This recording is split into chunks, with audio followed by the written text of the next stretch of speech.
The big game in the Big Apple on San Antonio Sports Leader 1250 ESPN San Antonio. Powered by the Low T Center, Buffalo Wild Wings, and AA Best Bail Bonds. Well, good Thursday afternoon. It is the Blitz 1250 ESPN San Antonio, along with former Dallas Cowboy Pro Bowl linebacker Dat Nguyen. I'm Jason Minix, live in New York on Radio Row.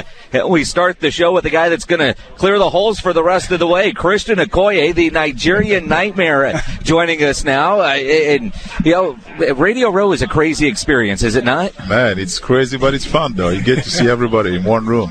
And everybody is in one room. It's a very tight space in here. Yeah. But you've done Radio Row before. We try to explain to people, and paint the picture of what it's like in here. And it is organized chaos with all these NFL greats like yourself walking around. But when you are the NFL great, I know how it is for me. It's like, oh, there's so-and-so. Let's see if we can get them on the show or what. What's it like for you with all the media hacks like us bombarding you for, hey, come on our show? That is to be expected. You know, when you come to Radio Row, you expect to see all that and experience that. So it's not a bad thing, you know. It's just a chance to kind of open yourself and tell your story and whatever you want to tell. When you think about this event or this whole experience, what is the highlight? What has been the highlight of the day for you today?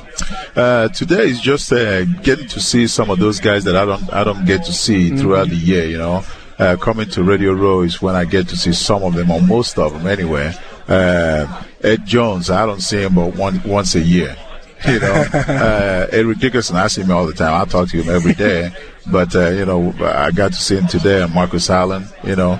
When you come to Radio Row, you get to see a bunch of people that you never see. Well, wait, you see Eric Dickerson every day?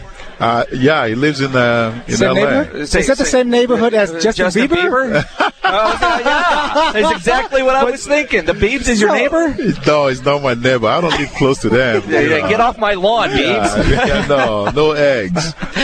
No eggs. Don't throw eggs. So did you do the petition of putting a speed bump in the neighborhood? No, I wasn't there. That was Eric and his group. That was funny. Christian Okoye, neighbor to the stars. And that's what Keyshawn as well, right? Yeah. Keyshawn Johnson. That's a heck of a neighborhood, man. Yeah. Do you guys get together and play ball at the gym or what? Golf tournaments. Golf tournaments. Yeah. All right. So who's the biggest cheater in the golf group? Oh, nobody cheats. Oh, don't come on. Who's the best? We don't cheat. Who's the best? Eric Dickerson is the best. Is he? Yeah, he's a long hitter. He can hit the ball. So what kind of game do you have? Are you short game, or if he's the best long game or the long shooter? What are you? I am a medium game. So you're consistent. Yeah. So are you happy when you break 100? No, I shoot in the 80s. Yeah. I got a medium game. I shoot in the 80s, but some of the other guys shoot like in the high 70s. Really? So, yeah, they play. They're good. I'm telling you. I can't bet money against them. They take me. Well, see, that was going to be my next question, because I know, a lot of athletes, you've got that competitive nature. Maybe you got $1 or more on each hole, right? Yeah. Well, the thing that what we do is that we bet like quarters. We make it fair. We bet quarters, or we bet dinner, or something small. For fun. Yeah. So we don't bet like a big money or anything like that. No. But if you get your game into the low 70s, you'll change that, right? Of course. I will campaign for it. So you guys are such competitors. That's why you guys got a chance to play in the NFL, compete. Some of you guys are all pro players. How competitive is it out there on the golf course? Well, of course it is competitive. I mean, if I hit a approach shot and got close like 10 feet, the next guy will say, I'm going to get it closer than you, So that's just how it goes. But we have fun.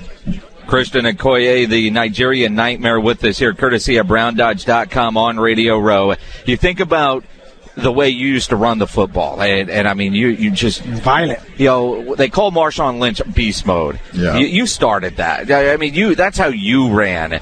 Do you like watching the way Marshawn Lynch runs the football? Definitely, because when he plays, I love to watch. When Adrian Peterson plays, I love to watch. Those two guys, they are violent runners. I mean, they don't take any breaks at all.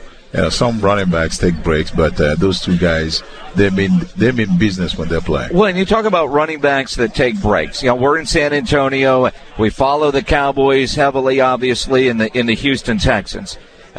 You look at Arian Foster and what he's been able to do, and then you look up in Dallas, you got DeMarco Murray, who makes a lot of business decisions by sliding out of bounds instead of trying to get those 3 yards. And it drives me nuts as a fan. When you see a running back make the business decision to run out of bounds instead of take that hit to get an extra 4 or 5 yards, maybe break a tackle, does it drive you nuts? Oh, come on, man. Don't make me talk about anybody, man. I'm not naming names, but I will. I know you will.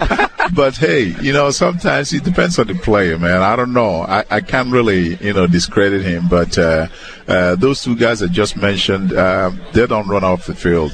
They don't take breaks. So sometimes it's good not to take a break, because when you do take a break, that's when you get injured. And you're talking about taking a break also, though. Sometimes as a running back, you love the rhythm. You get in the flow of the game as well. That's right, because every time you touch the ball, you want to run the ball consistently. You want to be consistent, because if you're not, then you don't perform. That's the thing. Christian Okoye joining us here on the Blitz. And Christian, as a young kid, I was growing up, I was a huge fan. I was a running back in junior high. They used to call me the Asian nightmare because of the Nigerian nightmare that you had. But, when you play the game in that position, I got hit so many times because I ran hard. What was the biggest hit that you ever absorbed in your career? No particular one, because I was a big back, and before I go down, 5 people will hit me, But I do remember one particular one in Chicago. Richard Dent, every time I see him, he remind you? He makes sure that I remember that. He said, remember when? Come on, man. You told me that before.